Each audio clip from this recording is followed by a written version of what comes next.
Somos familia de Dios. Es una confirmación de que hemos sido guiando por el Espíritu Santo del Señor en este tiempo y no hemos querido ir más rápido de lo que el Espíritu Santo nos ha señalado. Así es que, como decía Guillermo, y escuchamos en la primera reunión que tuvimos con Víctor, nos habló de la paciencia y hemos tratado de disponernos al Señor en esto y ser pacientes. De pronto nos gana nuestro ímpetu, pero siempre hay una palabra ahí del Señor para poner un poco el freno y avanzar lo que el Señor quiere que avancemos en este tiempo. Amén. Amén al Señor. Bueno, y en esto de estar juntos, yo tengo aquí una palabra que le puse como título Instrucciones prácticas para la vida del cuerpo de Cristo. No son los avisos que se dan habitualmente, ¿verdad?, de los horarios y todo eso, sino que son algunas directrices que entrega Pablo en Efesios. Si puede ubicarlo en el capítulo 4.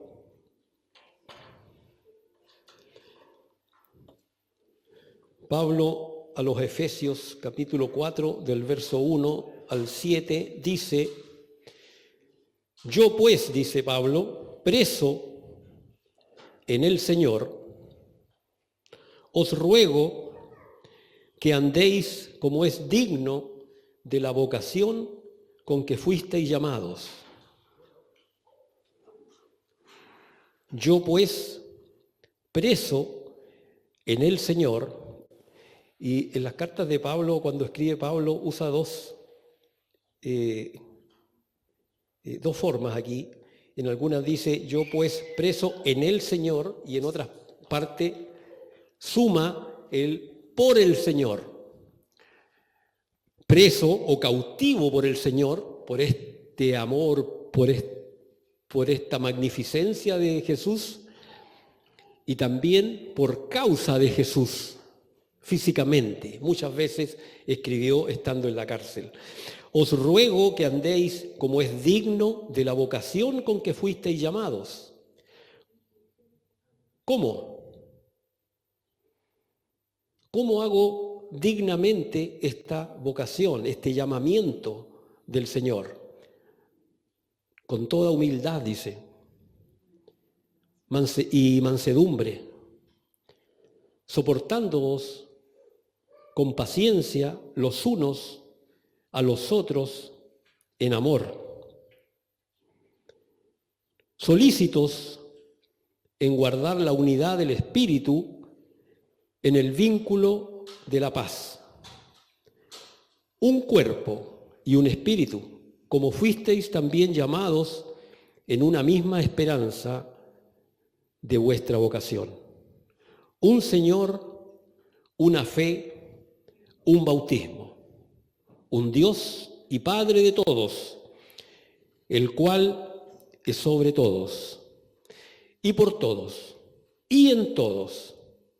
Pero a cada uno de nosotros fue dada la gracia conforme a la medida del don de Cristo.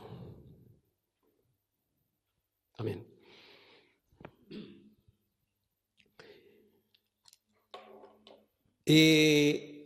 La descripción que hace Pablo de la iglesia como cuerpo de Cristo, que es conocida por todos nosotros, ¿verdad?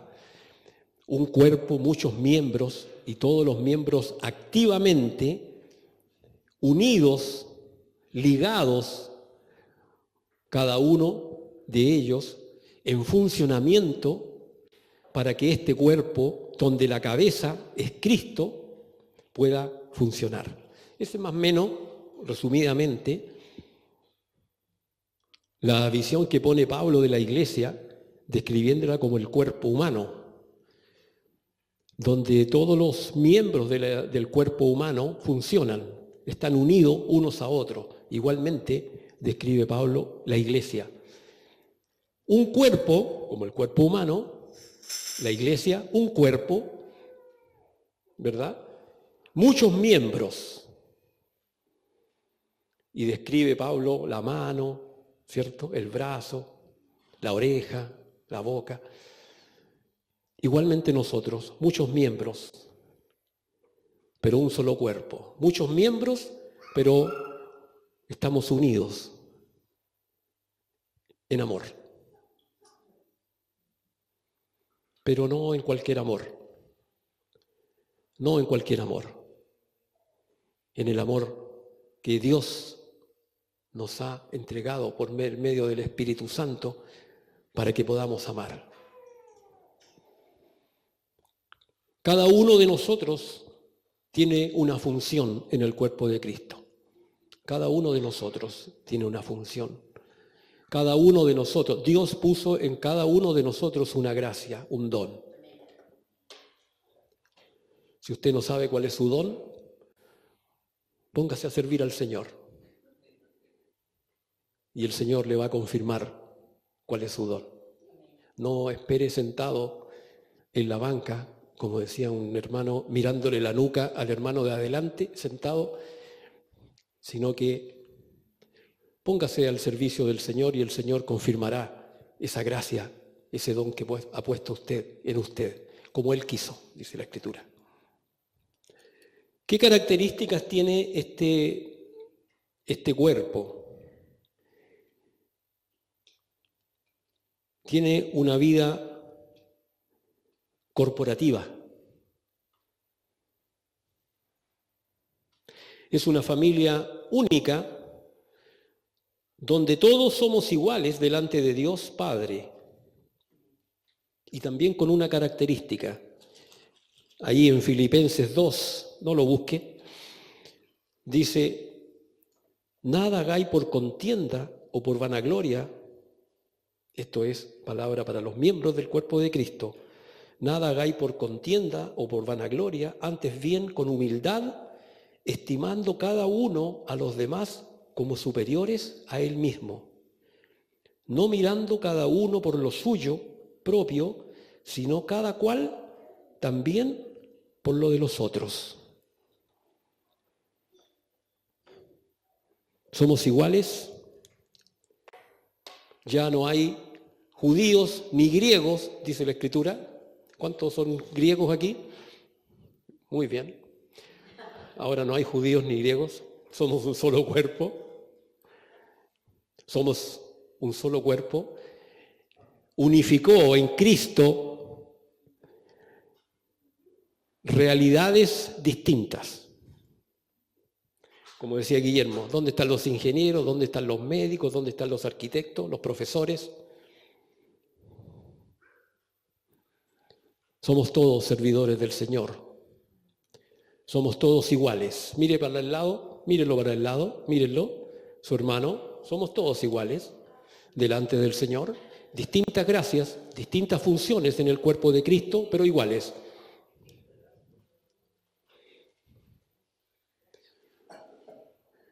¿Hay alguno más importante que otro?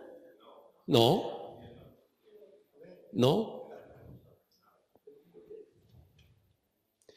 No hay nadie más importante que otro.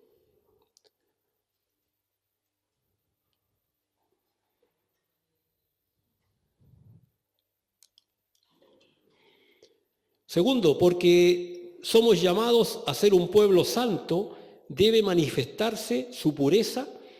La unidad y la pureza son dos características fundamentales de una vida digna del llamado de Dios a la iglesia. Pueblo escogido, dice, real sacerdocio, pueblo santo, esa es una característica del pueblo de Dios, la santidad. Y cuando hablamos de santidad, hablamos de dejar nuestra antigua forma de vida y apartarnos para el Señor. ¿Qué significa eso? Esto no significa que nosotros nos vamos a apartar físicamente del mundo, no nos vamos a hacer como algunos religiosos se apartan físicamente a monasterios, a lugares apartados de todos y buscan una santidad en soledad. El Señor nos llama a ser santos, a apartarnos del mundo, pero sin salir de este mundo, salir de la forma de la sociedad que está corrompida, que está corrupta. Nos llama a la santidad en el cuerpo de Cristo. Esa es una segunda característica de este cuerpo. Según Pablo, la unidad del cuerpo de Cristo depende del amor. Y la vida digna, a la que hace mención en el verso 1, está caracterizada por 5 cualidades que Pablo destaca: la humildad, la mansedumbre, el soportándonos, la paciencia, y ese soportándonos habla de la tolerancia mutua que tenemos que tener, y el amor.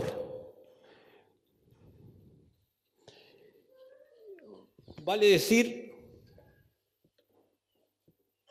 que todas nuestras relaciones deben estar fundadas en el amor, en ese amor ágape con el cual Dios nos dejó ejemplo en Cristo, nuestro Señor.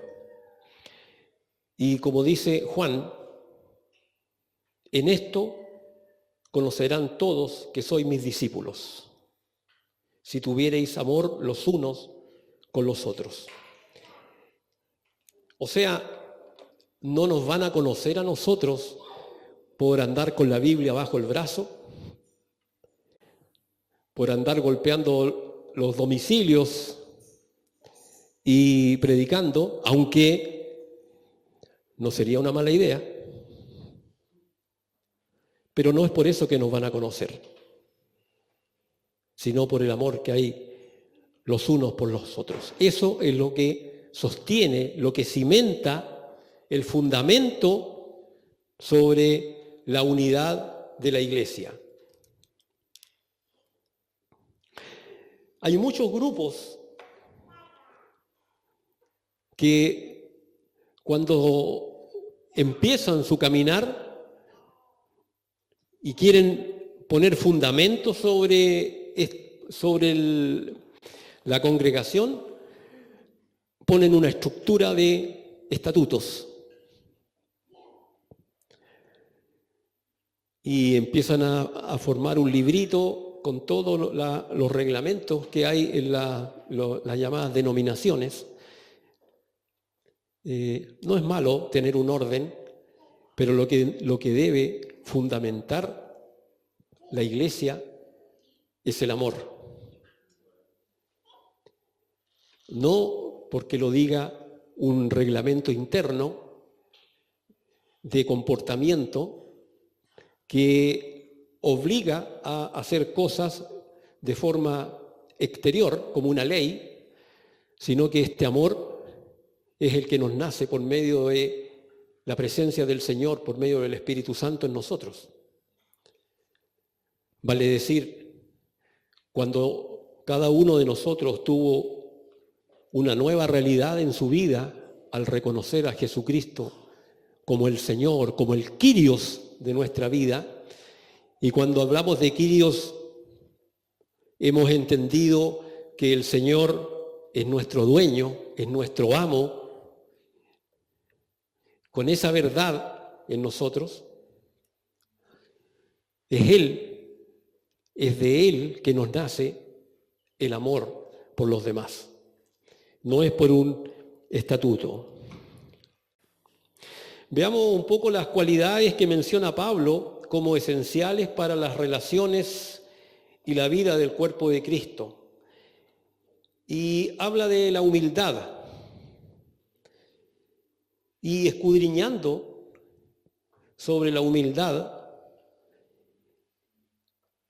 dicen que era algo despreciable en el mundo antiguo.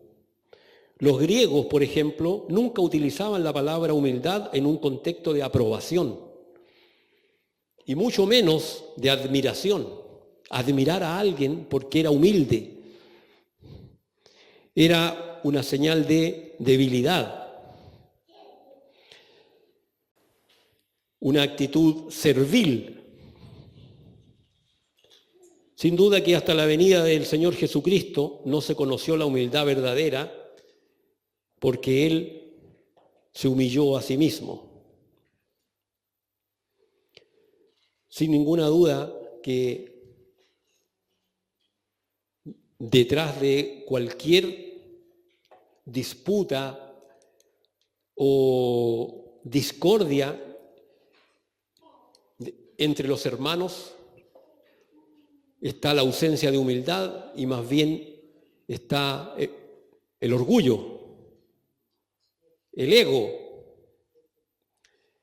el querer prevalecer sobre el otro como superior. Hay una carencia de humildad cuando dos hermanos se confrontan y ninguno de ellos quiere ceder. Está claro ahí que no existe la humildad.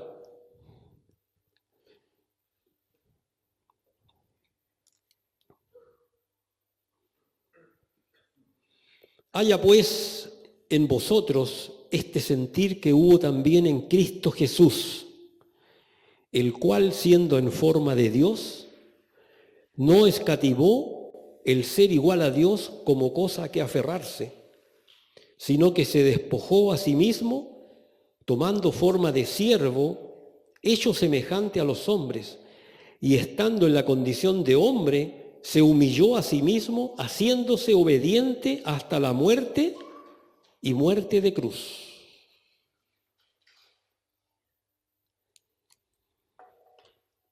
Nuestro Señor Jesús es el mejor ejemplo que tenemos para nuestra vida acerca de la humildad.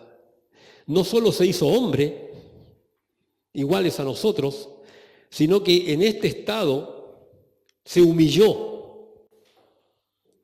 y fue humillado y fue llevado a la cruz. Y no mencionó palabra, no se defendió.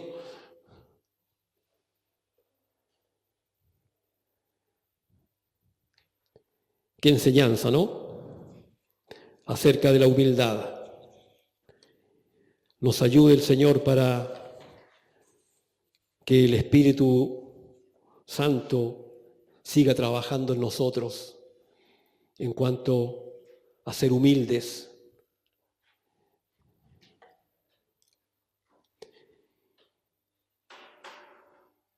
Luego Pablo habla de mansedumbre. La mansedumbre, ¿cuántos son mansos aquí? ¿A cuántos han domesticado en casa? El Señor me refiero, ¿no? A los varones. ¿Ah? El Señor pone a la esposa para hacerlo manso. Debería haberlo puesto aquí. ¿Ah? Hermano, la mansedumbre, hermanas también, la mansedumbre no es sinónimo de debilidad. La mansedumbre no es sinónimo de debilidad. Por el contrario, la mansedumbre está presente en un hombre y en una mujer madura que ha sido tratada por el Señor. Ese es un hombre manso para el Señor.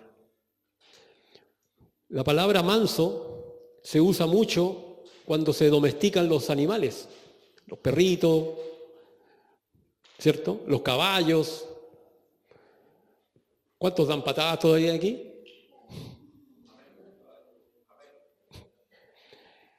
El Señor tiene que tratarnos en eso, en ser mansos entre nosotros.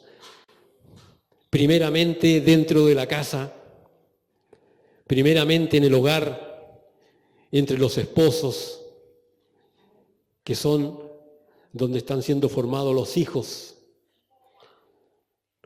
Ser mansos entre ellos. Si no se es manso con el que se duerme al lado, es difícil ser manso con otros que son más ajenos. La mansedumbre.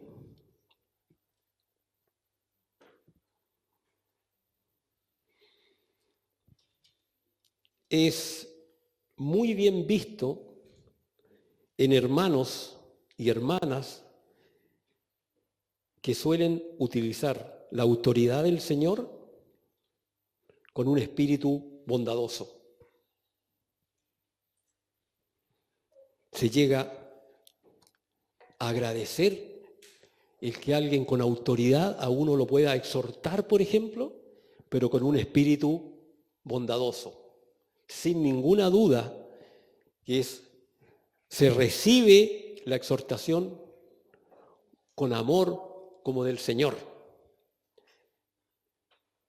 Pero si está ausente esa mansedumbre, en el fondo es un reto y nadie de nosotros quiere ser retado, ¿verdad? Así es que antes de exhortar, busquemos ser mansos y ser tratados por el Señor en esto.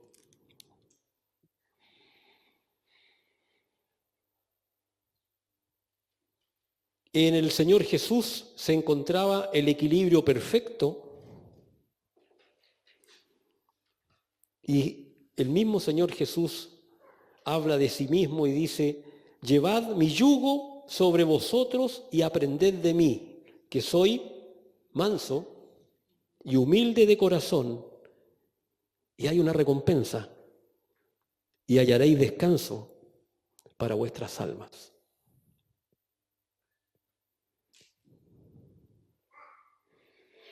Luego Pablo habla de la paciencia, que también ha sido mencionada hoy, y sin duda que el ser paciente es difícil, sobre todo cuando hay un carácter impetuoso en uno, ¿verdad?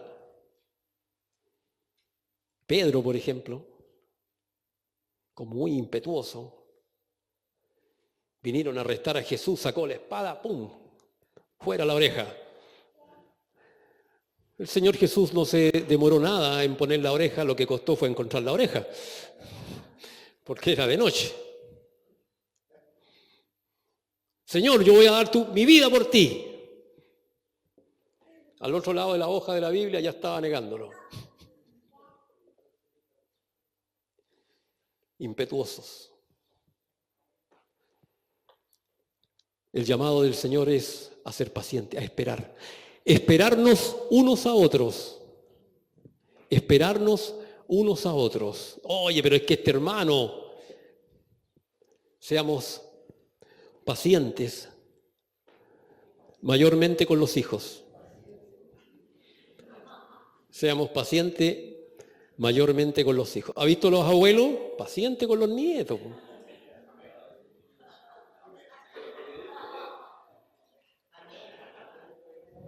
El Señor pone a los hijos para formar nuestra paciencia. Sobre todo a los papás, cuando se pone medio impaciente, como que se van para allá los papás y dejan a la mamá ahí como que... ¿eh?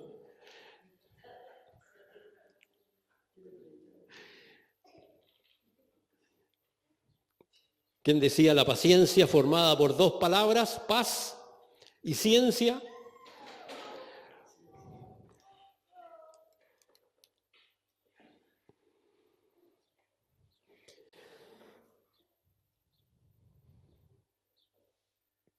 El amor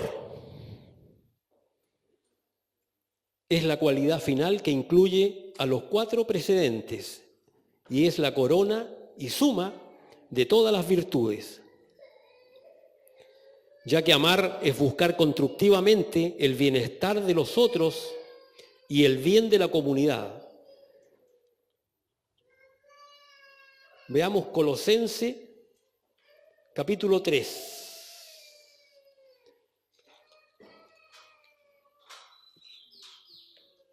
Colosenses capítulo 3.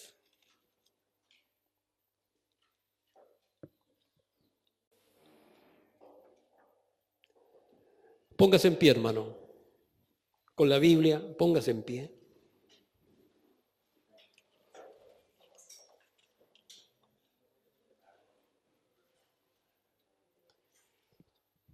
Busque Colosenses. Está mucho más adelante del Génesis.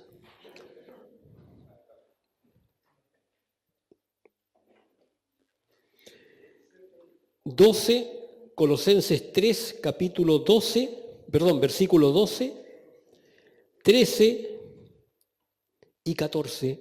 Lo vamos a leer todos juntos. ¿Amén? ¿Lo encontraron? Dice así: vestíos, pues, como escogidos de Dios, santos y amados de entrañable misericordia, de benignidad, de humildad, de mansedumbre, de paciencia, soportándonos unos a otros y perdonándonos unos a otros, si alguno tuviere queja contra otro, de la manera que Cristo os perdonó, así también hacedlo vosotros. Y sobre todas estas cosas, vestíos de amor, que es el vínculo perfecto. Padre, delante de tu presencia, Familia de Dios. pequeño grupo